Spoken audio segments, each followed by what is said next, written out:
আমাদের ফ্ল্যাটে এবছর প্রথমবার সরস্বতী পুজো হবে। সরস্বতী পুজোর আগের দিন রাত্রিবেলা তাই গেছিল সবাই ঠাকুর আনতে। না, সবাই ঠিক যায়নি ঠাকুর আনতে, শুধু ছেলেরাই কজন গেছিল। কারণ বেশ রাত্রি হয়ে গেছিল, 11:30-12টা প্রায় বেজে গেছে। আর এখানে দেখো মায়ের মুখটা কি মিষ্টি না, মানে মুখটা যেন সে একটা মায়া ভরা মুখ। আর এখানে দেখো রাত্রি 1:30টার সময় সবাই তখন সাজাচ্ছে। আর পেছনে যে ঠাকুরের ব্যাকগ্রাউন্ডটা রয়েছে সেটা কিন্তু পুরোটাই হাতে বানানো।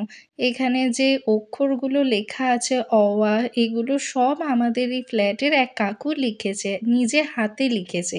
আর আঁকাগুলো প্রিন্ট করা ছিল, কিন্তু লেখাগুলো এত সুন্দর কাকু লিখেছে যে মানে এটা দেখে কেউ বুঝতেই পারছে না যে এটা হাতে লেখা। সেদিন রাতে সাজাতে সাজাতে বেজে গেছে প্রায় রাত 3:30।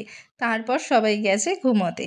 আর এটা পরের দিন সকালের ভিডিও। এখানে আমিও রেডি হয়ে গেছি, বাকি সবাই যারা ছিল সবাই রেডি হয়ে গেছে। আর আমি জীবনে প্রথমবার মনে হয় হলুদ শাড়ি পরলাম। আর এখানে দেখো পুজো চলছে।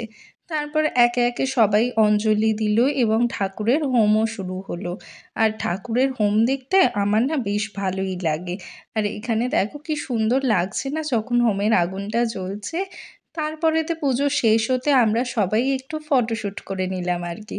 জীবনে প্রথমবার আমি হলুদ শাড়ি পরেছি বলে কথা, ফটো তো তুলতেই হবে। না, প্রথমবার পরেছি কিনা জানি না, অনেক ছোটবেলায় পরেছি, কিন্তু জ্ঞান হবার পর এই প্রথম আর কি। এখানে আমার বরের সাথেও একটু ছবি তুলে নিলাম, আর এখানে বাকি দুজনের সাথেও একটু ছবি তুলে নিলাম।